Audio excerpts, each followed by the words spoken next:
चलिए स्टार्ट करते हैं हम लोग आज का करंट अफेयर्स। और आज तारीख है हम लोगों को 11 जुलाई 2025। हम लोग जो है 11 जुलाई 2025 से जितने भी करंट अफेयर्स के महत्वपूर्ण क्वेश्चन बन सकते हैं उस सभी पर डिस्कस करेंगे और बातचीत करेंगे। और आइए हम लोग देखते हैं, पहले क्वेश्चन से बातचीत करते हैं। पहला क्वेश्चन से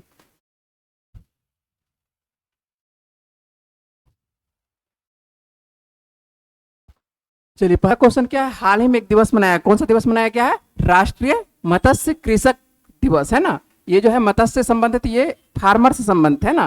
कि राष्ट्रीय मत्स्य कृषक दिवस जो है प्रतिवर्ष ये कब मनाया जाता है? तो यह आपको मनाया जाता है 10 जुलाई को मनाया जाता है। तो कल के दिन जो है यह दिवस मनाया गया है। तो आपको याद रखना है कि राष्ट्रीय मत्स्य कृषक दिवस प्रतिवर्ष कब मनाया जाता है? तो यह 10 जुलाई को मनाया जाता है। और इस बार 2025 में इसका विशेष कह सकते हैं कि जो दिवस मनाया गया, कहां पर मनाया गया था? भुवनेश्वर में। कहां पर? तो यह भुवनेश्वर में राष्ट्रीय मत्स्य किसान दिवस जो कह सकते हैं कि 2025 का यहाँ पर एक अनुसंधान केंद्र है। क्या चीज का? ये अनुसंधान संस्थान है आपको मीठे जल के भुवनेश्वर में, और यहीं पर कह सकते हैं कि आपको विशेष तौर पर मनाया गया। और आपको याद रखना है ये मत्स्य से संबंधित है। तो केंद्रीय मत्स्य पालन, पशुपालन एवं डेयरी पंचायत राज्य मंत्री कौन है वर्तमान में? राजीव रंजन सिंह है ना। तो आपको याद रखना है कि डेयरी, मत्स्य पालन, पशुपालन और डेयरी मंत्री वर्तमान में कौन है? राजीव रंजन सिंह है। ठीक है, चलिए आगे हम लोग चलते हैं। क्या बोले?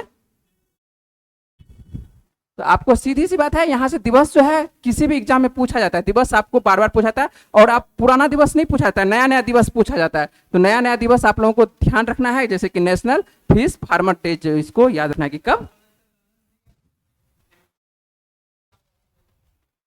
हाँ, उसी का नाम है, जिसको मान के चलिए कि उर्फ ललन सिंह उसको बोला जाता है। उर्फ ललन सिंह बोलते हैं ना। मुंगेर के क्षेत्र के है ना। कहाँ? हाँ, मुंगेर के क्षेत्र के, उसी को बोला जाता है। ठीक है, वही वही है। चलिए आगे चलते हम लोग।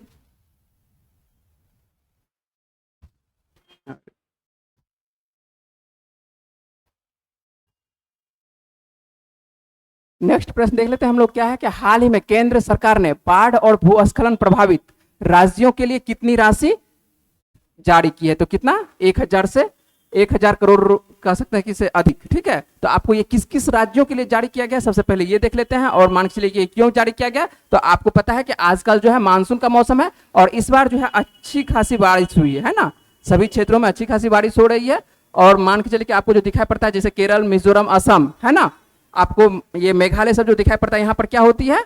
आपको अच्छे खासे बारिश होती है। और प्रभावित होती किससे? बाढ़ से प्रभावित हो जाती है ये सब क्षेत्र। जैसे कि आपको याद रखना है कि असम, उसके बाद मणिपुर, मेघालय, मिजोरम और आपको उत्तराखंड है ना। केरल और उत्तराखंड, कौन कौन सा राज्य? आपको 6 राज्य आपको आ रहा है नाम। असम आ रहा है, मणिपुर आ रहा है, मेघालय आ रहा है, मिजोरम आ रहा है, केरल आ रहा है, उत्तराखंड। इन सब राज्यों को कह सकते हैं कि 6 राज्यों को मिलाकर लगभग केंद्र सरकार के द्वारा कितने अनुदान की राशि कह सकते हैं कि आपको 1000 करोड़ से रुपये ये बाढ़ प्रभावित क्षेत्रों के लिए दिया गया है ना। तो ये आपको ये ध्यान रखना है।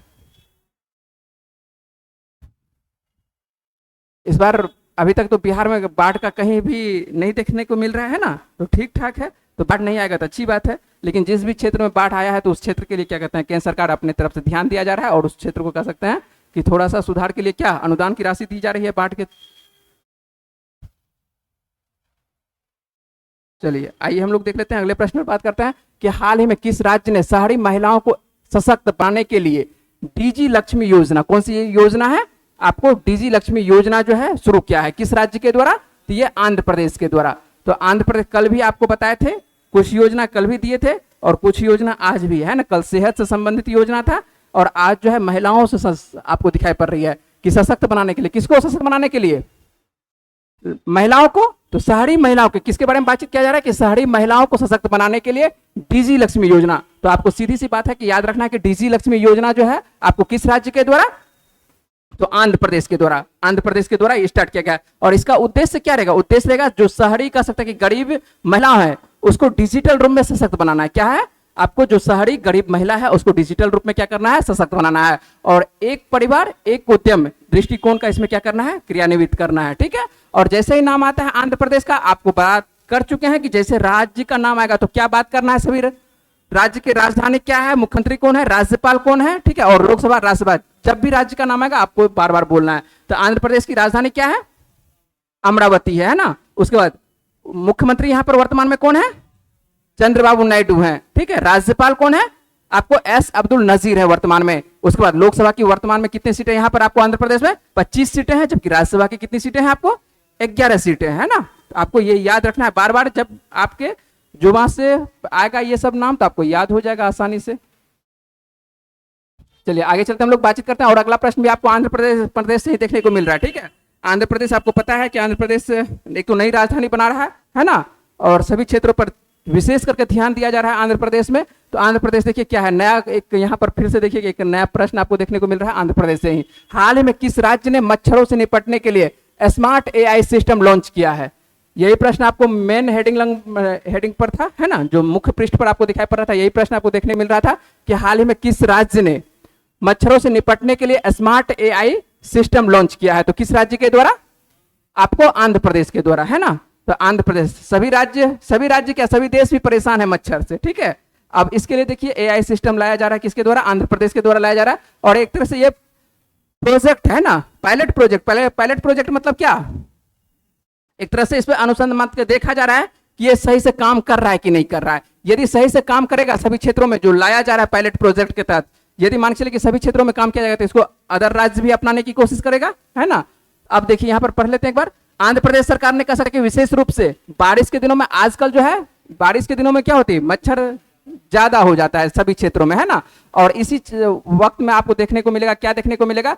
डेंगू का कहर देखने को मिलेगा, है ना, जो प्रकोप कर सकते हैं, डेंगू का प्रकोप देखने को मिलता है। मलेरिया का, गांव घर में मलेरिया सुनने को मिलता होगा, और डेंगू शहरी क्षेत्र में आपको क्या डेंगू देखने को मिलता है। अधिकांश शहर क्षेत्र में आपको डेंगू देखने को मिलता है ना। अब मलेरिया कह सकते हैं कि सभी क्षेत्र, मलेरिया खास करके जहां गंदगी इलाका रहता है वहां पर मलेरिया देखने को मिलता है।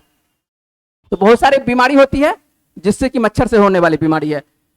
तो इसको मानसिक एक तरह से सुधार करने की कोशिश किया जा रहा है, किसके द्वारा? आंध्र प्रदेश के द्वारा। आंध्र प्रदेश सरकार ने कह सकते हैं कि बारिश के मौसम में, विशेष रूप से बारिश के मौसम में एक नई परियोजना शुरू किया गया, इसलिए इस वक्त इस परियोजना को स्टार्ट करने के मानसिक शुरू किया गया है। और स्मार्ट मॉस्किटो प्रोजेक्ट, इसका जो आपको जो नाम रखा गया, क्या नाम रखा गया? स्मार्ट मॉस्किटो प्रोजेक्ट के तहत रखा गया है। आर्टिफिशियल टेक्नोलॉजी एआई के तहत कह सकते हैं क्या है? Smart mosquito project system.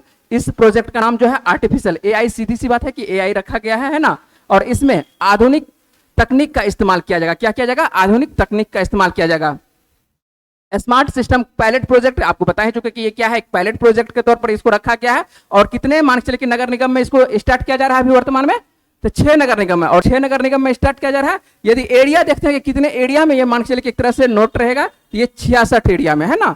ये 66 एरिया को कवर करने की कोशिश करेगा 6 नगर निगम के तहत। जैसे कि मान के चलिए कि आपको विशाखापट्टनम, यदि गए होंगे विशाखापट्टनम, विजयवाड़ा, उसके बाद काकीनाडा, तो ये सब आपको दिखाई पड़ता है। यहाँ आंध्र प्रदेश का क्या है, ये प्रमुख शहर ये सब देखने को मिलता है आपको, विशाखापट्टनम, विजयवाड़ा, उसके बाद काकीनाडा, राजमहेंद्रवरम, नेल्लोर, उसके बाद ये सब जो दिखाई पड़ रहा है, ये सब क्या दिखाई पड़ रहा है, इसका प्रमुख शहर है ना। ये प्रमुख शहरों पर मानसिल के शुरू किया जा रहा है। यदि ये पायलट प्रोजेक्ट सफल होगा तो क्या होगा, दूसरा राज्य भी इसको क्या करेगा, अपनाने की कोशिश करेगा। तो सबसे पहले तो मानसिल पूरे आंध्र प्रदेश में स्टार्ट कर दिया जाएगा।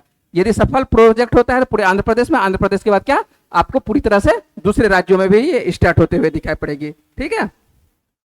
ज्यादा यहाँ पर बातचीत नहीं करते हैं इस प्रश्न पर। ये मान के चलिए इसको टेक्नोलॉजी एआई के तहत जो है ये जो आपको दिखाई पड़ रहा है, ठीक है, एआई के तहत ये सर्विलांस करेगा, और सर्विलांस के तहत मच्छरों को ढूंढ के ये क्या करेगा, मारने की कोशिश करेगा। जहां मच्छर पता चलेगा इस क्षेत्र में मच्छर ज्यादा हो गया, इसको पता चल जाएगा। एआई इसमें मान के चलिए इसको और बताने की कोशिश करेगा। बहुत सारा सिस्टम इसमें लगाया जाएगा एआई के तहत, और इसको पता चल जाएगा कि किस क्षेत्र में ज्यादा मच्छर है, और किसी क्षेत्र में ज्यादा मच्छर है उस क्षेत्र में ये मान के चलिए कि एक पर्टिकुलर क्षेत्र पर क्या किया जाएगा, छिड़काव किया जाएगा। इससे मान के चलिए बहुत सारा चीज बचाव होगा, है ना। ऐसे नहीं तो हम लोग क्या करते हैं, जहां मन तहां छिड़काव कर देते हैं, मच्छर है जहां पर वहां पर भी, जहां नहीं है वहां पर भी, ठीक है। तो लेकिन ये क्या करेगा, पर्टिकुलर एरिया पर करेगा, तो जिससे क्या होगा कि प्रभावित एरिया जो भी रहेगा वो क्या हो जाएगा, एक तरह से उसमें सुधार देखने को मिलेगा, है ना।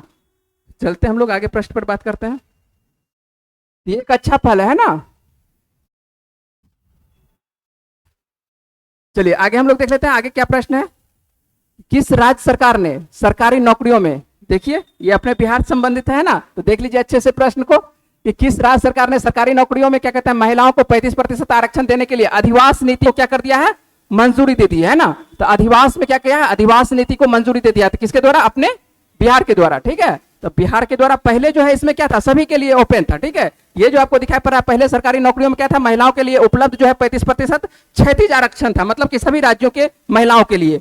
लेकिन अब इसमें क्या कर दिया है, अधिवास लागू कर दिया। मतलब अधिवास मतलब क्या, जो बिहार की महिलाएं रहेंगी उनको क्या मिलेगा, 35% का आरक्षण दिया जाएगा। ठीक है, तो महिलाओं को सशक्त बनाने की दिशा में कह सकते हैं एक महत्वपूर्ण नीति ये परिवर्तन करते हुए किसके द्वारा, नीतीश कुमार जो बिहार के मुख्यमंत्री हैं, नीतीश कुमार के द्वारा कह सकते हैं कि नेतृत्व वाली बिहार सरकार जो है सरकारी नौकरियों में बिहार की जो मूल निवासी जो महिला है, मूल निवास की जो महिला है, ठीक है, इनको कितना मिलेगा आरक्षण, तो 35% आरक्षण देने का क्या कर दिया है, मंजूरी दे दिया गया है। तो बिहार की जो महिलाएं हैं उनके लिए एक तरह से ये अच्छा क्या खबर है ना, ये मान के चलिए कि उनके लिए बेहतर न्यूज है। ठीक है, और उन लोगों को फायदा मिलेगा, महिलाओं को फायदा मिलेगा। ठीक है, वैसे भी पहले भी फायदा मिलता था, लेकिन पहले सभी राज्यों की महिलाओं को मिलता था, है ना, पहले ये क्या था, सभी राज्यों के लिए। लेकिन अब क्या कर दिया है, ये आने वाले दिनों में आपको पता ही चल रहा है क्या है, चुनाव है। तो ये चुनाव को देखते हुए सीधी सी प्रहार किया जा रहा है किसको, वोट बैंक बनाने की कोशिश किया जा रहा है किसको, महिलाओं को, है ना। तो सीधी सी बात है, यदि मान के चले कि महिला, और आपको पता है कि नीतीश कुमार के द्वारा महिलाओं पर खास करके जो है वोट बैंक बनाने की कोशिश किया जाता है महिलाओं के द्वारा, महिलाओं को। तो यहाँ पर जो है नीतीश कुमार इसलिए अटैक कर रहे हैं, किस पे कर रहे हैं, अटैक नहीं कर सकते, पकड़ने की कोशिश कर रहे हैं ना, कि पकड़ने की कोशिश कर रहे हैं महिलाओं को, पकड़ने की, कहीं दूसरे वोट में ना बदल जाए। ठीक है, किसी दूसरे पार्टी में ना बदल जाए। तो जो अब मान के चलिए जिनको फायदा होगा तो वो नीतीश कुमार को वोट देते हुए दिखाई पड़ेगी। ठीक है, तो इसलिए आपको यहाँ पर बदलाव देखने को मिल रहा है। ठीक है, तो ये आपको बिहार में कह सकते हैं कि सिंपल सी बात है, सरकारी नौकरियों में किनको फायदा मिलेगा, बिहार की जो महिला है। ठीक है, चले आगे, आप लोगों को भी चाहिए, चलिए क्या, चलिए कोई बात नहीं,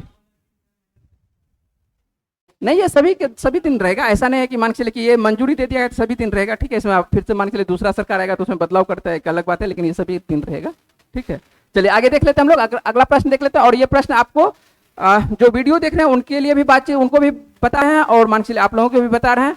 ये प्रश्न पहले आप लोगों को बताया था कि 18वां ब्रिक्स शिखर सम्मेलन जो है, संभावना था ऐसा कि दक्षिण अफ्रीका में होने की संभावना था, लेकिन अब जो है किसको ये मिल गया है, भारत को मिल गया। ठीक है, तो ये आप लोगों को प्रश्न ध्यान रखना है। 17वां कहां पर हुआ है, तो 17वां इस बार जो है ब्रिक्स शिखर सम्मेलन आपको प्रश्न करवा चुके हैं, कहां पर हुआ है, ब्राजील के रियो डी जेनेरियो में हुआ है। कहां पर हुआ है, ब्राजील के रियो डी जेनेरियो शहर में हुआ है। ठीक है, और मान के ब्राजील के द्वारा होगा तो मान के ब्राजील के द्वारा ही अध्यक्षता किया जाएगा 17वां का। ठीक है, लेकिन 18वां जो है 18वां कब होगा,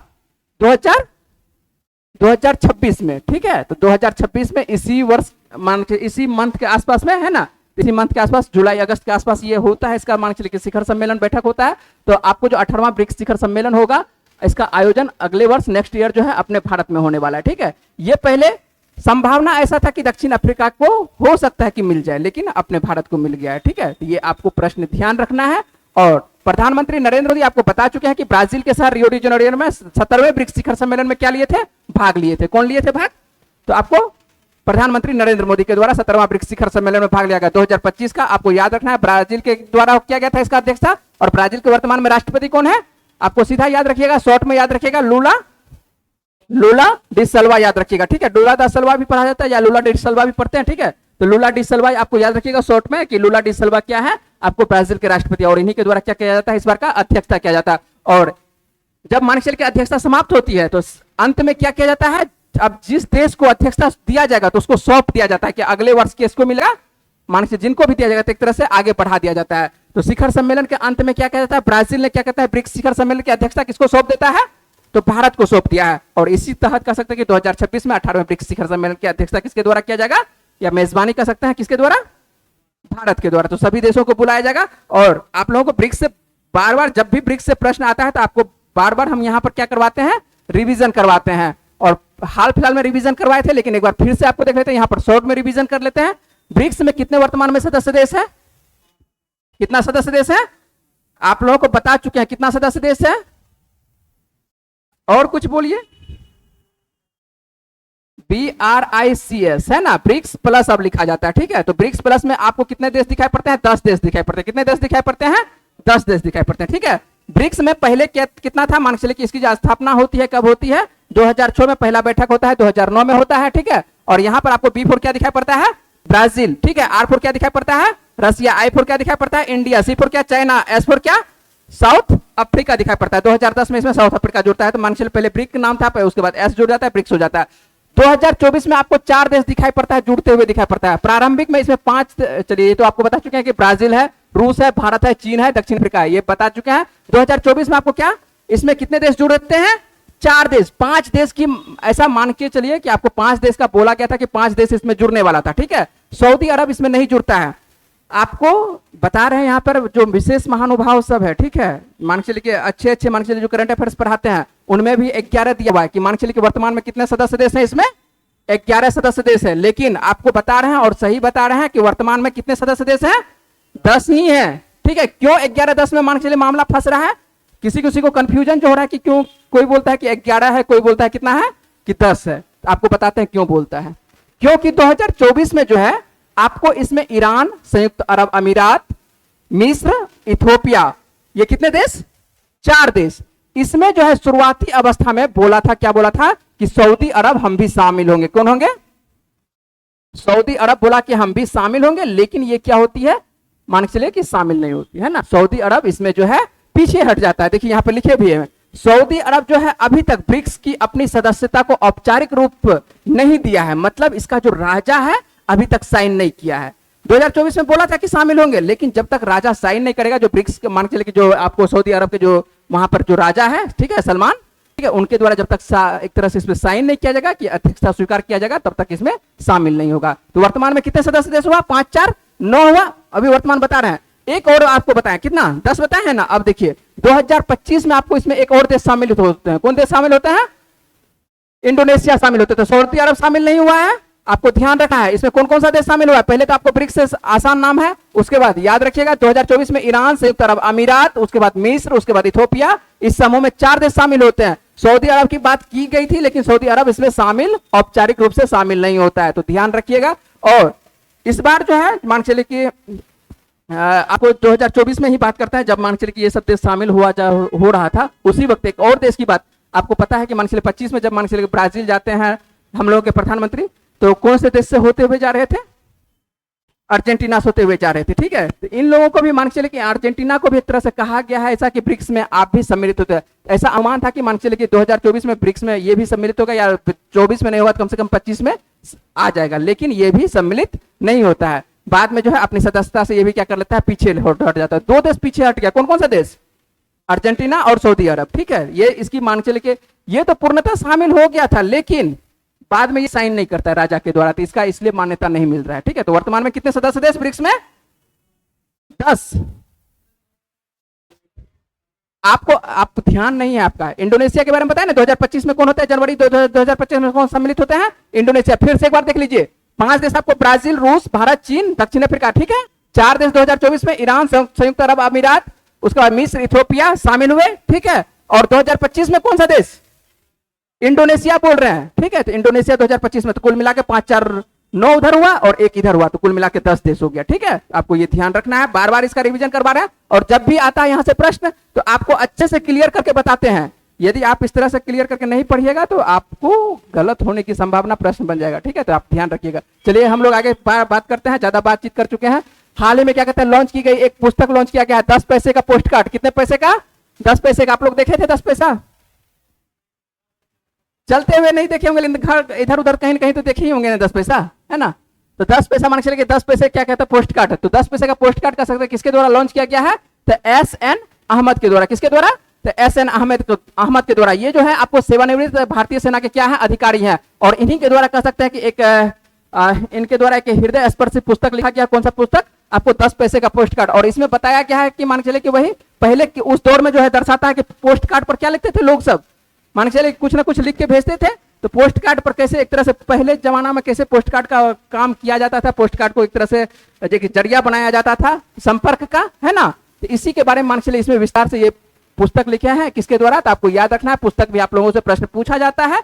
जब भी नई पुस्तक रहती है तो नई पुस्तक से आपको प्रश्न पूछा जाता है। तो नई पुस्तक है आपको 10 पैसे का पोस्ट कार्ड, किसके द्वारा, SN अहमद के द्वारा। इनको जो है आपको हाल ही में क्या किया गया है, इनका विमोचन किया गया है, ठीक है। तो आपको ध्यान रखना है। चले हम लोग आगे प्रश्न पर बात करते हैं, शॉर्ट में जल्दी जल्दी बात कर लेते हैं। 27वीं आपको पूर्वी क्षेत्रीय परिषद बैठक की अध्यक्षता किस शहर में किया गया है। तो सिंपल है, इसमें ज्यादा बातचीत नहीं करना है, किस शहर में आपको डायरेक्ट याद रखना है, कहां पर, रांची में, ठीक है। तो आपको क्या कहते हैं, झारखंड की राजधानी रांची में 27वीं पूर्वी क्षेत्रीय क्या कहते हैं परिषद। आपको जैसे ही नाम आता है पूर्वी क्षेत्रीय परिषद, तो आपको याद रखना है कहां पर इसका क्या कहते हैं सम्मेलन का बैठक किया गया है, तो आपको रांची में। अगले प्रश्न में बात करते हैं कि हाल ही में वृक्षों की नई प्रजाति खोजी गई है। देखिए नई वृक्ष खोजी गई है, ठीक है। तो वृक्षों की नई प्रजाति खोजी गई, कहां पर खोजी गई है, आपको असम में खोजी गई है। तो असम के कह सकते हैं कि बक्सा जिले का नाम है, बक्सा जिले में कह सकते हैं कि गार्सनिया कुसुमे नामक एक नई वृक्ष प्रजाति की खोजी गई है। और ये गार्सनिया वंश का क्या है, एक वृक्ष वशिष्ठ का ये वरिष्ठ है, ठीक है। जो मानसली की जो वृक्ष होती है तो आपको दिखाई पड़ती है, गार्सनिया वंश के जो मानसली की जो प्रमुख वृक्ष होती है उसी का एक वनस्पति शास्त्र के अंतर्गत यहाँ पर जो आपको दिखाई पड़ता है किसके द्वारा, तो एक व्यक्ति है आपको जतेंद्र शर्मा के द्वारा, ठीक है। तो जतेंद्र शर्मा के द्वारा इनको खोजा गया है, कौन से किसके वंश से, तो गार्सनिया वंश के। और इसका नाम क्या रखा गया है, कुसुमे नामक मानसली के वृक्ष रखा गया। और इसका नाम जो है ये अपनी माँ के नाम पर रखा है, क्या नाम पर, जो ये आपको दिखाई पड़ रहा है जो खोजे हैं जतेंद्र शर्मा, इनकी माँ का नाम क्या है, कुसुम देवी है, ठीक है। और कुसुम देवी के नाम पर ये कुसुमे नामक कह सकता है कि ये गार्सनिया वृक्ष का नाम रखा गया है, ठीक है। आइए आपको वृक्ष भी दिखा देते हैं। ये वृक्ष मान चलिए कि पहले इनके बारे में कुछ जानकारी अवेलेबल नहीं था, तो इसके बारे में जतेंद्र शर्मा के द्वारा बताया जाता है। और ये आपको कहां पर ये वृक्ष देखने को मिल रहा है, ये असम में खोजा गया है। तो ये नई प्रजाति का वृक्ष है, तो नई प्रजाति का वृक्ष जब भी है तो जिनके भी द्वारा खोजा गया है तो उनका नाम आपको याद रखना है। और क्या ये वृक्ष कहां पर खोजा गया, मान चलिए कि वो क्षेत्र भी आपको याद रखना है। चलिए हम लोग आगे प्रश्न पर बात करते हैं। और अगला प्रश्न हम लोग 10वां प्रश्न देख लेते हैं जल्दी से, कि भारत के पहले स्वदेशी रूप से कह सकते हैं कि डाइविंग सहायता जहाज का नाम क्या, जहाज का क्या नाम है जिसे हाल ही में कह सकते हैं कि लॉन्च किया गया था, आईएनएस निस्तार है, क्या है, आईएनएस निस्तार। आपको याद रखना है कि आईएनएस निस्तार किसके द्वारा बनाया गया है, अपने भारत के द्वारा ही बनाया गया है। इसका मतलब है कि स्वदेशी है ना, मेक इन इंडिया के तहत बनाया गया है। और भारतीय नौसेना देश का ये कह सकते हैं कि पहला स्वदेशी रूप से डिजाइन और निर्मित डाइविंग सपोर्ट वेसल निस्तार प्राप्त हुआ है। तो इसका क्या नाम है, निस्तार है, ठीक है। और ये मान चलिए कि विशाखापट्टनम स्थित हिंदुस्तान शिपयार्ड लिमिटेड द्वारा की इसको क्या कर दिया गया है, बनाया गया है। नौसेना को मान चलिए जो नौसेना को गहरे समुद्र में गोताखोरी और बचाव कार्य के लिए क्या किया जाएगा, इसमें मदद किया जाएगा, ठीक है। जो मान चलिए कि नौसेना के वैसे भी आपको पता है कि मान चलिए कि ये जो आपको दिखाई पड़ता है कौन, विशाखापट्टनम, क्या है, गहरे के क्षेत्र के लिए जाना जाता है, तो आपको गोताखोर और बचाव कार्य के लिए ये जाना जाएगा। और निस्तार जो नाम रखा गया किस लिए, नाम किसके नाम पर रखा गया, तो ये संस्कृत से आया हुआ है। कहां से आया हुआ है, ये संस्कृत से आया हुआ है, जिसका अर्थ क्या होता है, बचाव या मोक्ष। क्या होता है, बचाव या मोक्ष। तो आपको ये नाम एक दो याद रखिएगा, सीधी सी बात है कि निस्तार नाम संस्कृत से आया है और जिसका अर्थ क्या होता है, मोक्ष।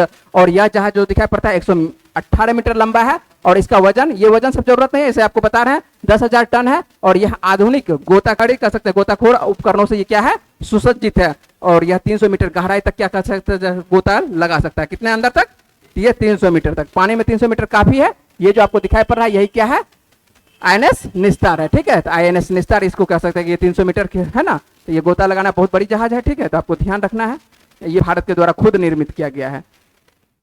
आइए रिवीजन प्रश्न में हम लोग जल्दी से देख लेते हैं कुछ रिवीजन। और ये जो आपको रिवीजन करवा रहे हैं कि हाल फिलहाल में जनवरी से, ठीक है, जनवरी से कौन मान के चलिए एक तरह से कहा कि कौन राष्ट्रपति बने हैं या कोई प्रधानमंत्री बने हैं। तो जो हाल फिलहाल में राष्ट्रपति प्रधानमंत्री कुछ न कुछ बने हुए हैं, तो आपको जो नवनियुक्त हुए हैं आइए उसके बारे में बात कर लेते हैं। हाल फिलहाल में मान के चलिए आपको जनवरी से करवा रहे हैं, ठीक है। जल्दी से रिवीजन कर लेते हैं 10 से 12 प्रश्न को। लेबनान के नए राष्ट्रपति कौन बने हैं, तो आपको सेना प्रमुख जोसेफ कौन बने हैं, जोसेफ ऑन बने हैं। हाल ही में कह सकते हैं कि आपको जो नवाब सलाम को किस देश का नया प्रधानमंत्री नियुक्त किया गया है, तो यहाँ पर नया प्रधानमंत्री किसको, आपको नवाब सलाम को, किसका, लेबनान का। यहाँ पर वन लिनियर बातचीत करेंगे जल्दी से, क्योंकि ये प्रश्न आप लोगों को करवा चुके हैं विस्तार में। अमेरिका के 47वें राष्ट्रपति करवा चुके हैं। 47वें राष्ट्रपति के रूप में किसने शपथ लिया था, आपको 20 जनवरी को डोनाल्ड ट्रंप के द्वारा। उसके बाद कॉन्स्टेंटाइन टेसोलस को हाल ही में कह सकते हैं किस देश का नया राष्ट्रपति चुना गया है, किस देश का, आपको ग्रीस का, ठीक है। ये सब नए राष्ट्रपति बने हैं जनवरी से। हाल ही में रोमानिया के यदि बात करते हैं कि रोमानिया के अस्थायी राष्ट्रपति कौन बने थे, तो आपको कौन बने थे, तो इली बोलोसन के द्वारा। उसके बाद हाल ही में जर्मनी के नए चांसलर के रूप में कौन बनने वाले हैं, तो आपको फ्रेडरिक मर्ज, है ना, नए जर्मनी के। तो आपको जर्मनी का खास करके ध्यान रखना है, ठीक है। जर्मनी के बात हम लोग बार बार बातचीत करते हैं। जस्टिन ट्रूडो की जगह क्या कहते हैं, कनाडा के नए लिबरल पार्टी के नेता और प्रधानमंत्री पद के रूप में क्या कहता है, किसे नियुक्त किया गया है, ये मार्क कार्नी। तो आपको ये जर्मनी वाला भी याद रखना है और उसके बाद कनाडा वाला। कनाडा के नए कह सकते हैं प्रधानमंत्री कौन, तो मार्क कार्नी। त्रिनिदाद टोबैगो कल आया था प्रश्न, है ना, कल या परसों प्रश्न आया था। त्रिनिदाद टोबैगो के नए प्रधानमंत्री के रूप में कौन बने हैं, ये स्टुअर्ट यंग। वहां पर मान के चलिए राष्ट्रपति था, यहाँ पर प्रधानमंत्री है, ठीक है। आपको दिखाई पड़ रहा है, कौन दिखाई पड़ रहा है, स्टुअर्ट यंग दिखाई पड़ता है। इक्वाडोर में मान के चलिए 2025 के राष्ट्रपति के रूप में चुना गया था, किसको चुना गया था, डेनियल नोवेक को। उसके बाद सिंगापुर के नए प्रधानमंत्री के रूप में किसे पुनः चुना गया है, तो ये लॉरेंस वोंग को। ये लंबे दिनों से लॉरेंस वोंग क्या कहते हैं, आपको सिंगापुर के प्रधानमंत्री के पद पर बने हुए हैं। जिस तरह से हम लोगों के प्रधानमंत्री बने हुए लंबे दिनों से, उस तरह से आपको सिंगापुर के भी नए लंबे दिनों से। आइए ऑस्ट्रेलिया के प्रधानमंत्री के रूप में कौन, जिन्होंने क्या कहते हैं दूसरे कार्यकाल के लिए चुनाव जीत लिया है, ये कौन, तो एंथनी, इसका मतलब है कि ऑस्ट्रेलिया के अभी वर्तमान में कौन है प्रधानमंत्री? एंथनी अल्बानीज़ जी हैं। हाल ही में जर्मनी के नए चांसलर के रूप में किसे चुना गया है? फ्रेडरिक मर्ज को। ठीक है, यहां पर क्या था, चलिए एक मिनट, अभी जर्मनी के बारे में कहते हैं, जर्मनी के फ्रेडरिक मर्ज। हाँ ठीक है, फ्रेडरिक मर्ज को यहाँ पर भी दो जगह एक ही प्रश्न आ गया। ठीक है, चलिए कोई बात नहीं। आपको दिया है कि किसके द्वारा? फ्रेडरिक मर्ज को। तो जर्मनी के नए चांसलर के रूप में क्या? फ्रेडरिक मर्ज को। हाल ही में यमन के प्रधानमंत्री के रूप में किसे नियुक्त किया गया है? तो आपको सलेम सालेह को, है ना। उसके बाद हाल ही में क्या कहते हैं, निकोसो डैन किस देश के नए राष्ट्रपति के रूप में कह सकते हैं बने हैं, जीत हासिल किए हैं? ये आपको किस देश के? रोमानिया के। ठीक है, आपको यूरोप में देखने को मिलेगा। 2023 के गृह युद्ध के बाद कह सकते हैं कि पहली बार सूडान में आपको प्रधानमंत्री बना है, किसके द्वारा?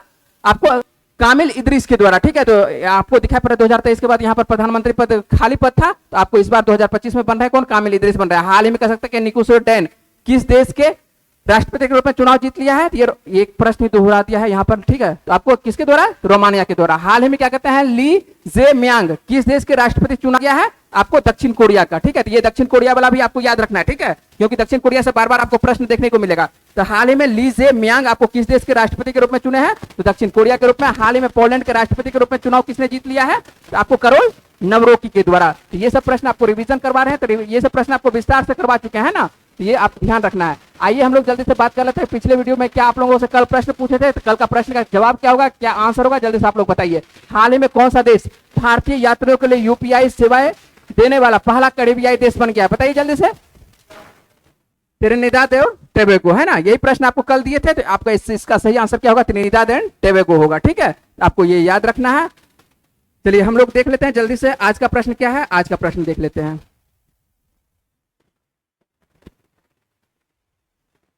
आज का प्रश्न है, हाल ही में किस राज्य सरकार ने मुख्यमंत्री सेहत योजना शुरू की है? इसलिए शुरुआत में इसके बारे में बातचीत नहीं किए थे, आपको बताए थे कि सेहत से संबंधित कल प्रश्न करवाए थे, और यही आज का प्रश्न है ना, कि हाल ही में किस राज्य सरकार ने मुख्यमंत्री सेहत योजना शुरू किया है? तो इसका सही जवाब क्या होगा? आपको जवाब देना है। कहां पर देना है जवाब? आपको कमेंट बॉक्स में, जिस भी चैनल पर आप देख रहे हैं आपको वहां पर इसका जवाब देना है। ठीक है, तो आप जिस भी चैनल पर ये वीडियो आपको मिल रहा है उस चैनल पर आपको देखने की ये कोशिश जहां पर भी कर रहे हैं, तो आपको क्या करना है, इसका जो सही जवाब क्या है आपको जवाब देना है कमेंट बॉक्स में। ठीक है, हम लोग मिलते हैं आप लोगों से कब? कल के वीडियो में मिलते हैं, है ना। चलिए।